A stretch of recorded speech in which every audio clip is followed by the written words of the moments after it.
almost movement up in northern or central Oregon cannot join us. He is snowed in and could not make it down here. But he's very excited about being here. He wants to see what we're up to, and but unfortunately he could not make it. So you're going to have to put up with me and my lovely bride, which should be a lot easier. Anyway, what I want to do is just give you a quick history of rail biking. It's not really that quick. Rail bikes have been around for about 200 years. In Germany, they had them there just to travel the rails, mainly as a work vehicle, inspect the rails, repair, do whatever they could. But really just recently have been up for a public concession so that the public could access them. And that was Kim Metlan in Oregon, who started about 6 years ago.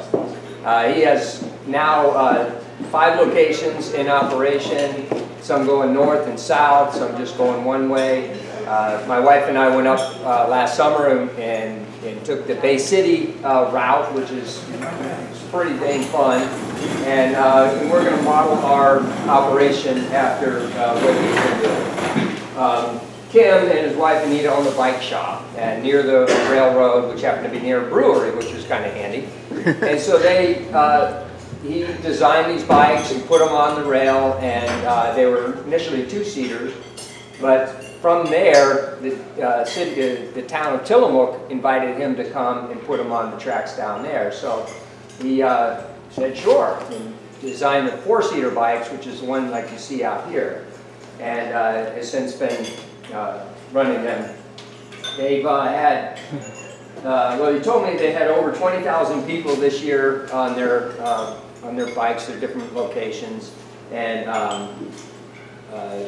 which is, so over the years, I mean, we're looking at, you know, well over 100,000 people have used those just at his locations. So let's see.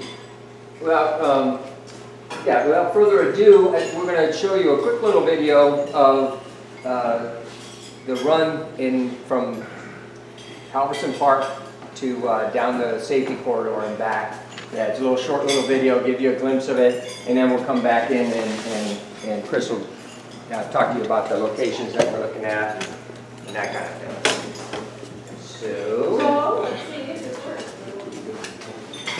Give you a little bit more change when you're Volume. Hold on, I don't have volume. Where's your volume? Larry, she's looking for volume. Larry, volume. I have no idea yet. It's all right. I gotta just figure out. It should be that little sound thing. Right there. There you are. no, there's Pete. I'll sign autographs after. Yeah. There you go.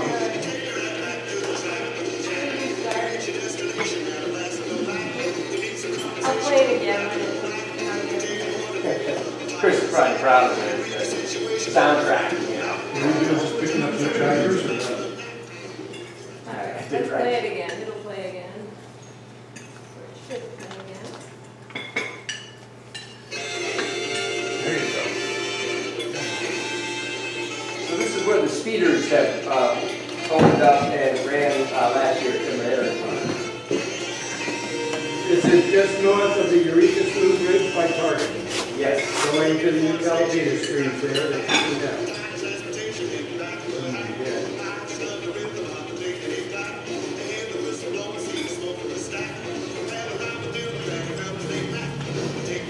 There's the hitchhiker. hitchhiker. I thought it was a station wagon. They pick up anybody. Who's steering? No steering necessary. This is the guy that wanted to ride bikes with. And what you're impressed by is how quiet it is because of the type of wheels here. You have a very serene experience while you're on that. Chris, And you can can you sit down? look at the migratory chickens in the bay and the prettiness of where the tide is and all that. It's just gorgeous. So Chris is going to talk a little bit about the locations that we've got staked out and just kind of the operations that we're... Yeah. So thank you all for coming today. So what we've been looking at when we made a proposal to the NCRA board were a couple of locations. One of them starting basically right out here by the roundhouse, and then going towards Manila down to where they have the lighthouse mini golf place. Now, there's some track in there that needs cleared, basically from Peninsula Drive down to that mini golf, and the park that's there is all overgrown. So that section would need clearing, and it's pretty short, to be quite honest. Once you've gone through all this, you kind of want to be on it for a while, and so it's kind of a short run from basically here down to there and back. So the other better location that we really like is the other side that you just saw in the video, which would basically go from the Halverson Park area over the Slough Bridge and then up to the Arcata Redwood lumber site and then turn around and come back. And since then we've been talking with the city of Eureka and the Parks and Rec Department, who are very excited and would like us to actually stage it in front of the Adorney Center for the beginning. And in this way, we would be able to link Old Town with the Adorney Center area.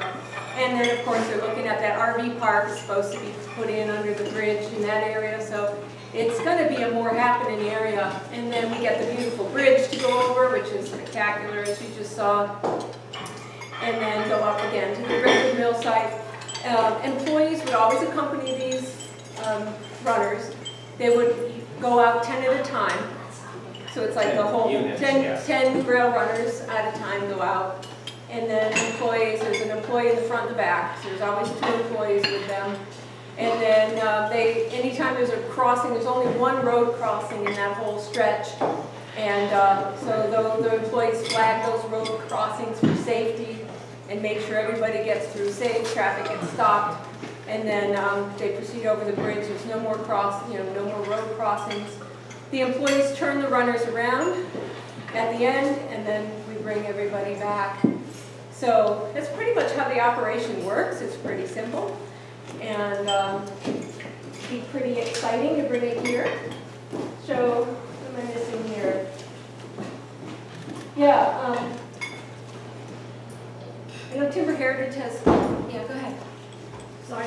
Yeah, yes, so if you've got 2 employees per cart going along, are the employees doing the pedaling, or are all 4 people doing the pedaling? All 4 people pedal.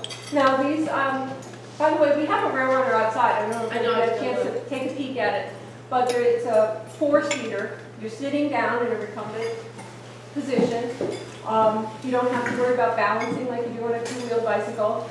And even if some of your party has physical issues, so maybe bad knees, bad hips, as long as somebody else is pedaling, you're fine. So even though you're all pedaling independently.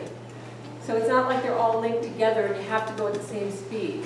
So it's one speed, there's no shifting gears, there's a brake on it, it's a disc brake, so when you need to stop, you just, one person's in charge of the brake. The employees, there'd be one employee in the front car and one in the back car. They pedal too, because they're going to be young and strong. And they're going to be pedaling along too. But if you have children, there's car seat options, or basically options where you can, even an infant, you can strap them in. Young children that can't reach the pedals or whatever, these are adjustable. So if you have longer legs or shorter legs, the seats go forward and back. So they're adjusted to you. And like I said, if you want to take a break and stop pedaling for a while, that's fine, because somebody else is probably pedaling.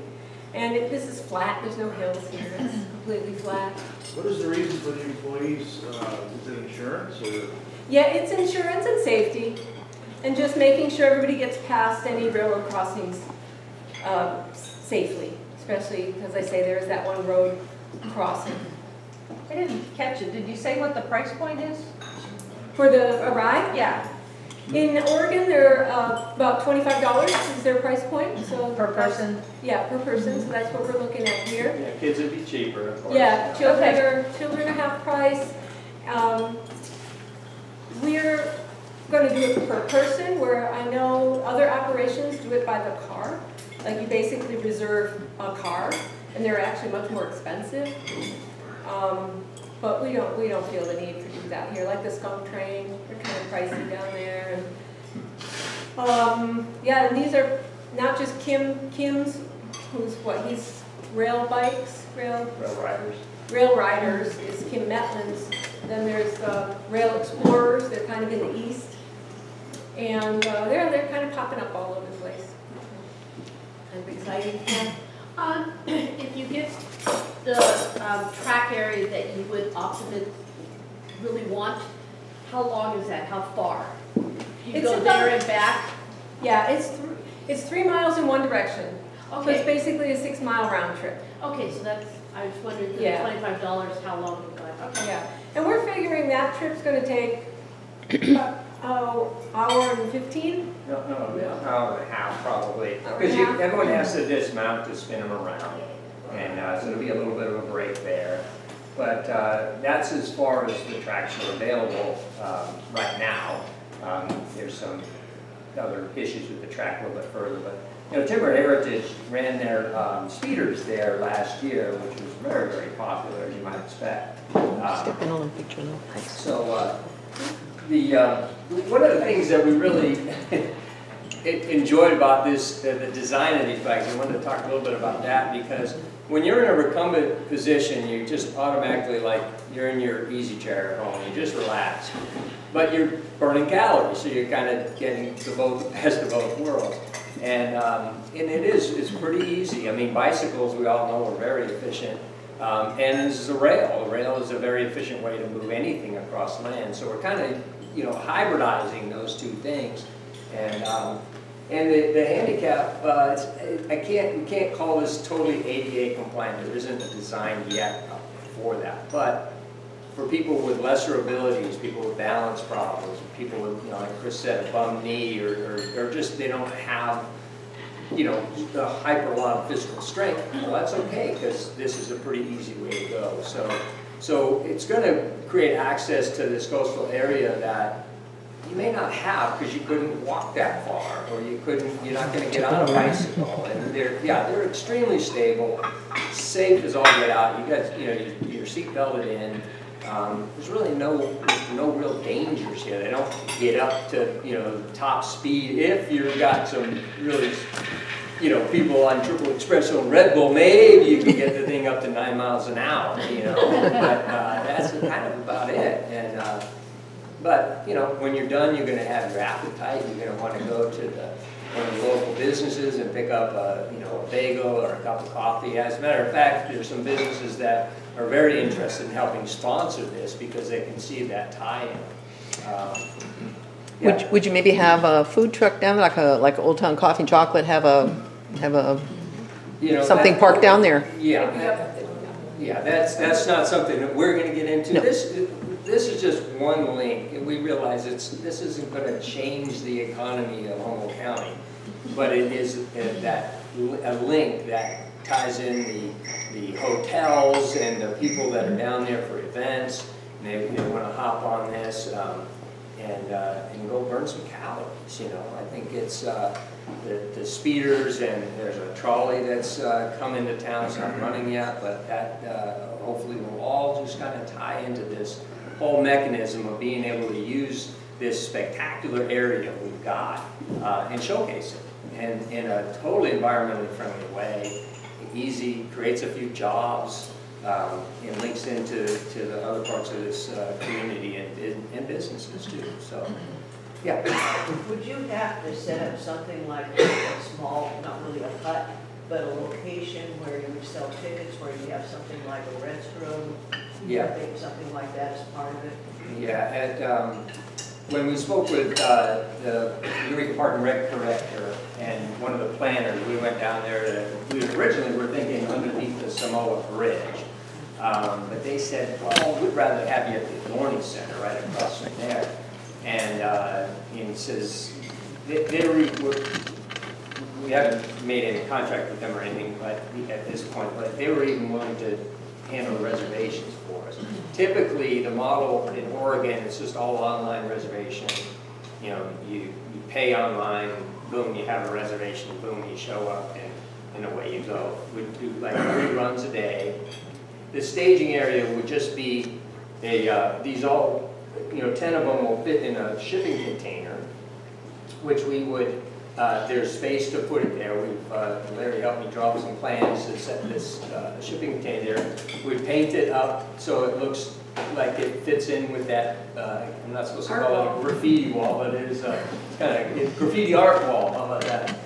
So we just kind of blend right into that, and you just roll the speeders out every day, not speeders, excuse me, the runners out every day, roll them on the tracks, set them up, people show up, load them up, away you go, back and forth. Can I mention, I want to segue off Miriam's comment about businesses.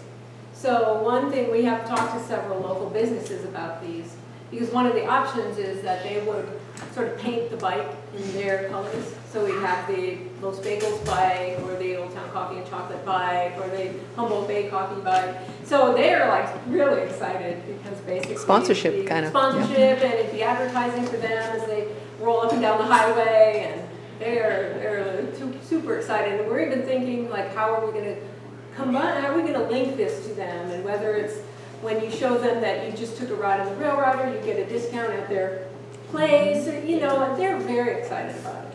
That's nice, yeah. But are you guys building them, or where do you get them? No, good question.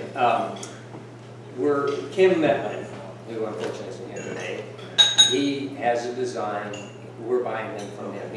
Right now they're making them after we got seemingly unanimous approval, but enthusiasm from the rail authority.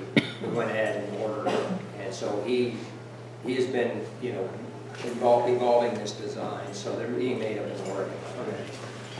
Okay. How about future plans?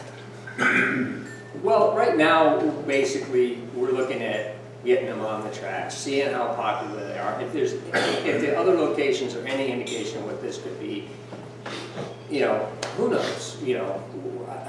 I don't know. There's some other locations that might be worthy of it, but this one right here seems to be pretty ideal. I mean, you have what they're doing down at Halverson Park, and cleaning up the whole Adorney Center area. I mean,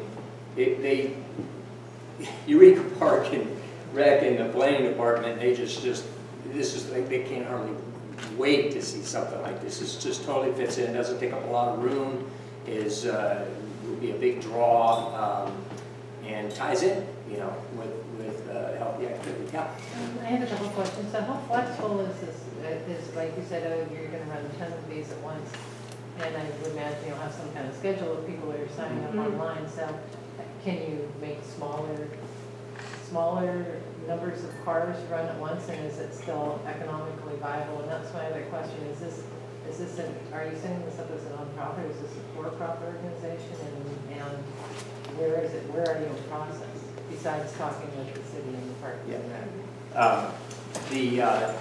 The 10 units at a time, I mean, there'll be times I'm sure there's not 38 people that have reservations, so you wouldn't run them all out just for that. But that seems to be what works. You wouldn't want more than that because it's just too hard to wrangle that many. But less than that, you're looking at business model. It is for profit. It's a business. We're not ashamed at all about that. It's a business, what else things run. But so that's a model that seems to be working. Whether we make adjustments with that as we go along, well, yeah, probably. But you've got to start somewhere. And these things are physically fairly easy to take on and off the tracks? Well, you don't want to have to move them too much. They're about 120 pounds apiece. Oh, that's not bad. But you don't want to have to lift too much. It's rolling is the ideal. That's why it's so nice to be on the tracks. That they just roll so easily. So yeah. How do you get by each other? Crazy question. No, well, that's why you have to run them out in a herd, you know. Hey, And Chris. then Oh, so they all turn around they at once? all turn Okay, around they at all turn once. around. Hey, Chris. Because otherwise, yeah. Right, it's- I'm like, Yeah. It's like Olympic swimming. it's kind of like a lazy Susan. You could have a side. It's kind of like a lazy Susan. They run up onto this thing and you just spin it around 180 degrees and Roundhouse. Yeah. So one Thank of the you. things that's really, hang on a second there, Monty. It's really fun is you're sitting in a recumbent bike, a recumbent position. You're pedaling along quietly with other people that you can actually have a conversation with while you're out there in the air, open air. You know, it just feels like it's such a perfect fit here for Humboldt County, and the enthusiasm we've been finding with this is really pretty amazing. And while we don't have final approval with NCRA, they're going through some changes, as most of us know, to the Great Redwood Trail Act, the Senate bill. So there's some legal changes that are taking place in that it's kind of unprecedented. So we just got to kind of hang in there and follow that up. Yeah, Monty, sorry. I was just thinking, as light as they are, the pounds per square inch is so low, it would be relatively simple to make portable small pieces of track made out of wood. Yeah. To have us little sidings, or if you wanted to go up a little canyon on a piece of property or something on private property, you could make it relatively easy to build your own sections of track, self-leveling, so you wouldn't need a railroad right away. Yeah, exactly. That's how they, some people are getting them in and out of the storage places, because you don't always get to have a storage right next to where skinny something rails, you could use oak rails or fir rails, because you're not putting weight on. Does this run on a completely separate set of tracks from the rails that would be proposed for the Humboldt East Railroad? The east-west is a totally different thing. Yeah. Yeah, that would just be a freight line. Though there are some operations that are working on active freight lines that when they know the schedule, they can work out the schedule. So you definitely don't want to try to outrun a freight train.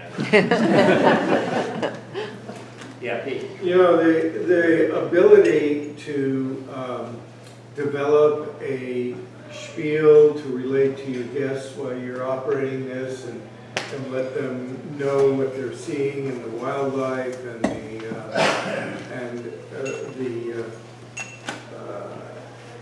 operation of Humboldt Bay, whether it be aquaculture, whatever, is there. And I suppose that there'll be some banter developed between the guides that'll be with these people or not.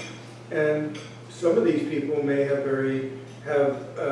customizable focuses that'll be addressed, whether it be bird watching or who knows what it could be. But that opportunity exists, and also to cater to special activities in the city of Eureka, because there are usable tracks all the way to Elk River area, so you could imagine activities associated, co-activities being developed with merchants or the city or whomever. in our head, we've already got fundraisers designed. So we're like, oh, we can do this and this and this, and use this as a fundraiser thing where teams compete against each other as they roll along the tracks.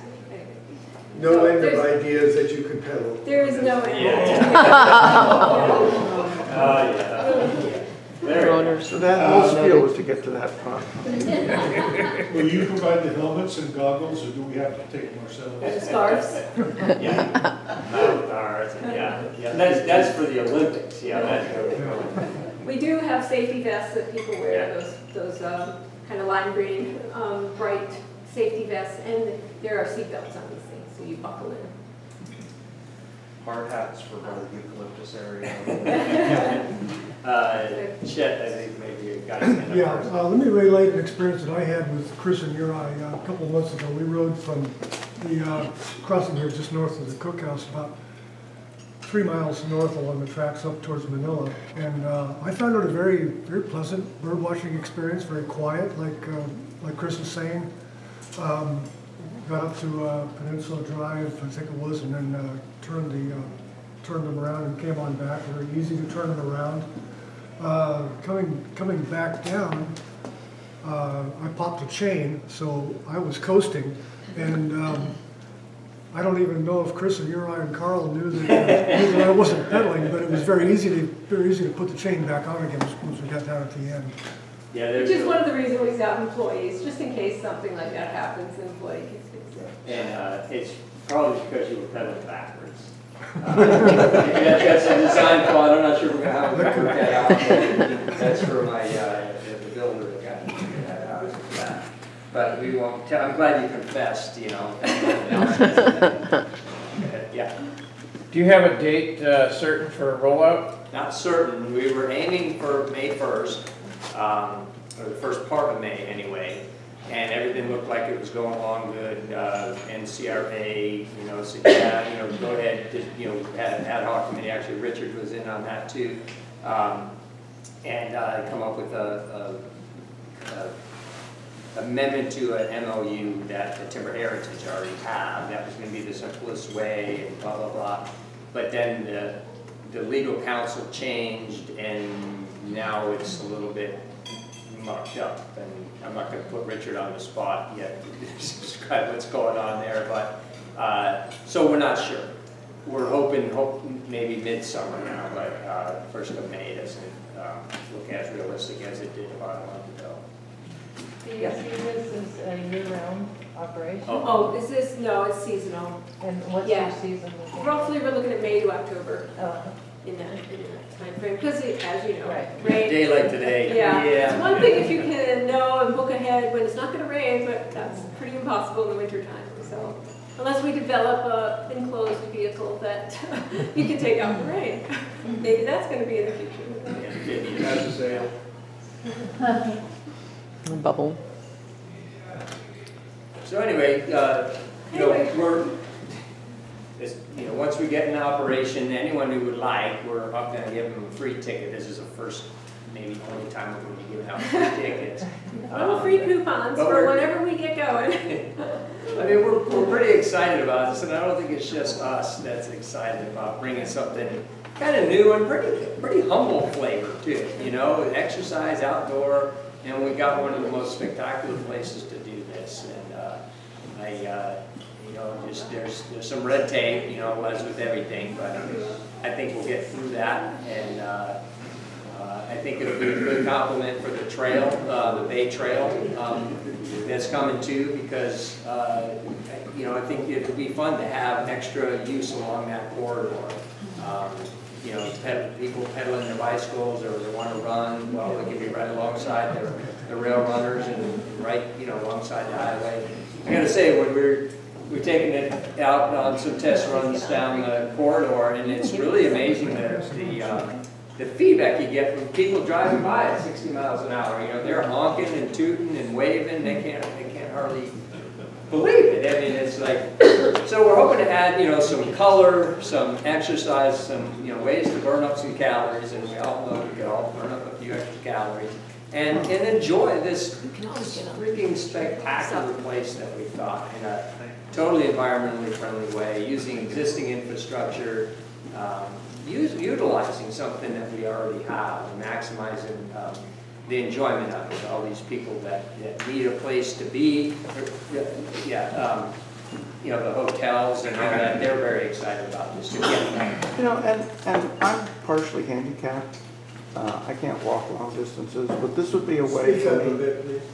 I'm partially handicapped, and I can't walk long distances, but this would be a way for me to enjoy the trail, which really is kind of, unless I'm going to have somebody to go with a car like a quarter mile at the head of me, I'm not going to ever be able to enjoy it. So that's kind of cool. Yeah. No, I was going to say that's exactly, like, I think for instance, my mom, who wouldn't be able to walk this kind of distance to enjoy the bay, but she could certainly sit in a chair while other people pedaled her down the bay, you know. And my brother-in-law has Parkinson's. Yep. And actually, one of the things that helps his motion issues is pedaling. Yeah.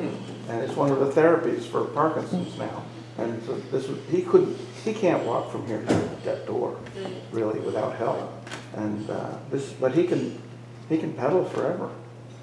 I was just out there with Charlie, you know, Charlie Bean, because I know that it would be really extra advantage to get like a real handicap kind of thing. So someone in a wheelchair, you know, and I'm going to be working with him. He had some good ideas already, but we're not that far from getting something that is a pedal powered, you know, thing that we can, you know, set a wheelchair on and take people out. You know, you need some pedalers, you know, that's fine, but there we go. And most people really, I read a study one time, only go a quarter mile from their car. And they go to a trailhead, quarter mile out, quarter mile back. But like you're saying, you could hop on one of these things. Go 6 miles. As long as you had someone that could pedal, that you could do that whole trail. Bring my brother-in-law. You know, and maybe someday the tracks will be open all the way to Arcata. Wouldn't that be fabulous? Just pedal the thing all the way to Arcata. From Arcata to Fortuna. Or Manila. Or Manila, you know. Now for, Yeah, we have. Or Manila. You can have the bigger Easy. You can have the bigger challenge We ride. got to get people more in better shape, I think. But yeah, go ahead. I've got a couple of questions about the whole business model. So you're thinking that you'd be running just seasonally three runs 7 days a week, or have you 5 decided? days a week. 5 days a week. And yeah. how many employees would you think you would need if you're putting 2 on each run? 3 employees, Okay. you know, in minimum. 1 would stay back at the staging area, and 2 would accompany the tours. And what is your break-even point? How many trips would you need to make in order to meet payroll and all your other expenses? Do you know? Well, ideally, it's 3 runs a day. Uh-huh. You know, obviously we can fit, you know, fill all the seats. Right. That's better, and you know, there's Right. more, you know, but there's no guarantee. Right, So, what it would be, do you know what your minimum would be in order to well, we don't keep know in this all business? the expenses yet. I mean, we've done a pro forma, you know, I'm not going to bore everyone with that here today, that's for sure. But it's something that can, you know, you can generate a few jobs, make a little bit of money, and you know, I don't know. You can't. How do you say how much you're going to make for sure? But you don't want to just do this for fun. I do enough stuff for fun. I'm not, you know, but you got to have business fun. And there's going to be some spillover to other, you know, if people think, wow, that's a cool thing to do, we'll go up there and spend the weekend and do this and that, and hotels, and like you Yeah, said. it's just one more thing. We're just trying to add one more thing. You know, this business would tie in with people that take the Matica